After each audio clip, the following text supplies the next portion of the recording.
here with another concept of the law of diminishing marginal utility. Actually, it is the extension of the concept of the utility. हम utility को मज़ीद समझने की कोशिश कर रहे हैं और हमने लास्ट टाइम ये बात पढ़ी थी कि utility mean its satisfaction. In the last lecture we discussed that कि हमने देखा कि total utility किस तरह behave करती है. Utility means the satisfaction. So हम जब कोई चीज़ या कोई कंज्यूमर कोई गुड्स लेना शुरू करता है तो आफ्टर 1 यूनिट्स आपकी यूटिलिटी बढ़ती है. सो यूटिलिटी बढ़ने का मकसद ये होता है कि दैट्स मीन इनिशियल एसेस पे उसको एडवांटेज है, लेकिन एक सर्टेन लेवल के बाद उसका हर एडिशनल यूनिट उसकी यूटिलिटी में इजाफा नहीं करता और उसकी टोटल यूटिलिटी एक थ्रेशोल्ड के बाद एक लेवल पहुंचने के बाद डिक्लाइनिंग शुरू कर देती है. ऐसे नतीजे में हमने मार्जिनल यूटिलिटी को प्लॉट किया था और हमने देखा था कि वो डाउनवर्ड स्लोपिंग थी. हम उसको मज़ीद एक्सप्लेन करने से पहले इस बात को देखना चाहेंगे कि if marginal utility that's mean which is the change of the total utility after consumption of the new additional unit. तो एक यूटिलिटी थी, उसके बाद दूसरा यूनिट हमने कंज्यूम किया, एक और यूटिलिटी आई, उसका डिफरेंस लिया तो मार्जिनल यूटिलिटी बन गई. सो मार्जिनल यूटिलिटी की एक सीरीज़ होगी, एक टोटल यूटिलिटी की सीरीज़ होगी. उन दोनों सीरीज़ के अंदर हमें रिलेशनशिप क्या मिली?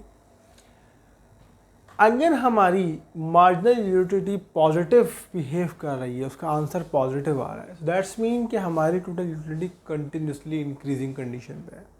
हर एक नया यूनिट जो है वो बढ़ रहा है. अगर हमारी मार्जिनल यूटिलिटी बिहेव करते करते ज़ीरो पे आ जाती है, दैट्स मीन कि अब टोटल यूटिलिटी अपने मैक्सिमम लेवल जो आपने देखा था वो वहाँ पर पहुँच गई है. हम थोड़ा सा इसको यहाँ प्लॉट कर लेते हैं.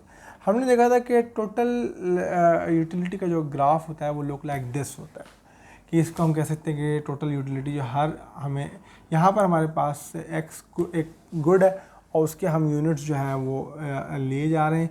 तो जब हम उसके यूनिट्स को लिए जा रहे हैं तो यहाँ पर हमें हर एडिशनल यूनिट पे हमें एक सर्टेन लेवल तक यूटिलिटी बढ़ेगी और देन उसके बाद डिक्लाइनिंग शुरू होगी और यहाँ पर हमारे पास टोटल यूटिलिटी की फिगर्स आ रही है.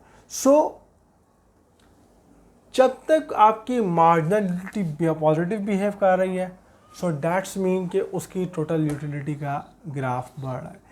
जब आपकी मार्जिनल यूटिलिटी आपकी ज़ीरो हो चुकी है, सो आपकी टोटल यूटिलिटी एट मैक्स पे पहुंच चुकी है. दैट्स मीन वो ये वाला पॉइंट होगा जिस पे आपकी टोटल यूटिलिटी एट मैक्स है और उसके बाद डिक्लाइनिंग है. एंड देन जो ये वाला पोर्शन है विच इज़ शोइंग दैट कि अब आपकी मार्जिनल यूटिलिटी नेगेटिव होना शुरू हो जाएगी.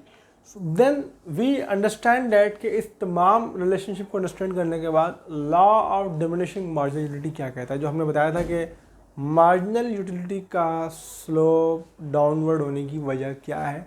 This is the basically law of diminishing margin which is saying that कि if other things are constant, यानी कि अगर और कोई तब्दीली नहीं आ रही, is a condition of ceteris paribus, and then we are just observing that कि एक कंज्यूमर है वो एक गुड लेता है, उसके बाद उसका एक और यूनिट लेता है और अगर other things are constant, so what will be the consumer increases the use of the commodity. That's mean एक उसने यूनिट लिया, देन उसने अगला यूनिट लिया. The utility of the every new bundle will be less than the utility of the previous bundle. So utility of the every new bundle, that's mean कि जब मैंने पहला मैंगो लिया था तो उस वक्त जो मेरी यूटिलिटी थी, तो उसके बाद जब मैं अगला मैंगो लूँगा तो मुझे उसमें और उसकी यूटिलिटी में मुझे वो अगले वाले यूनिट की यूटिलिटी कम मिलेगी. यानी कि ये वही बात है कि जब मुझे बहुत शदीद प्यास लगती है and I am thirsty and I want to take water, so I drink the 1 glass of the water. So what is that? Basically the first glass of the water gives me the highest level of the satisfaction. And then जब मैं उससे एक अगला गिलास लिया तो मुझे वो भी मेरी प्यास थी, लेकिन मुझे जो फर्स्ट क्लास से जो सेटिस्फेक्शन मिली थी वो मुझे सेकंड ग्लास से इतनी नहीं मिलेगी. This called the law of marginal law of diminishing marginal utility, कि हर अगला यूनिट आपको पिछले यूनिट की बंडल की सेटिस्फेक्शन से कम देगा.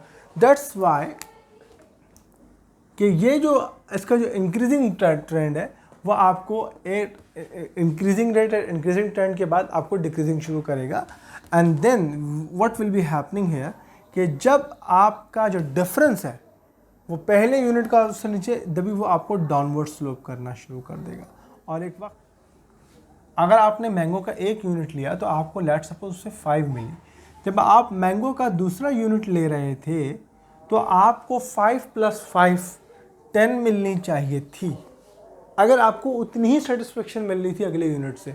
लेकिन law of diminishing marginal utility कहता है कि आपको 5 नहीं मिलेगी, उससे कुछ कम मिलेगी। डेट्स वाई वो 5 + 4 होगी या 5 +। अब इसका मतलब है कि उससे जो अगला यूनिट आपने लिया उस पर आपको जो यूटिलिटी मिली वो आपको लेट्स सपोज 4 थी तो 9 + 4 करते या 9 + 5 करते तो वो ज़्यादा होती, लेकिन 9 + 3 यानी कि अब आपको मिली बात। जब भी उसका जो डिफरेंस था वो पहला 4 था, दूसरा 3 था। So this is a totally continuously declining. That's why it is declining. So that is why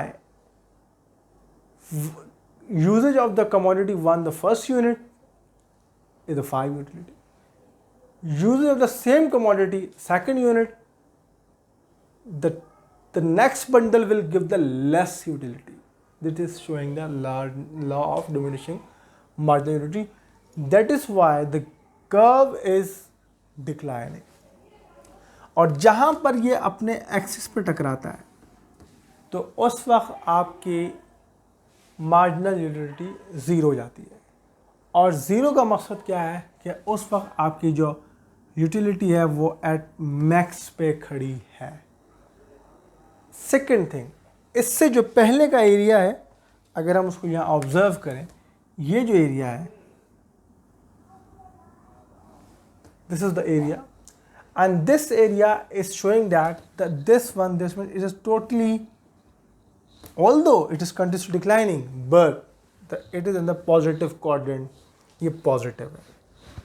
उससे जो नेगेटिव उसके जो बाद वाला एरिया जिस पे हम कह रहे हैं कि मार्जिनल यूटिलिटी आपकी अब जो है वो इस पॉइंट के बाद ज़ीरो के बाद नेगेटिव होना शुरू हो जाएगी। हर अगला यूनिट पिछले से भी कम दे रहा है। So now this is your this side. So this is the relationship between the marginal utility and total utility, and this is a very important law of diminishing marginal utility. Thanks for watching our lecture.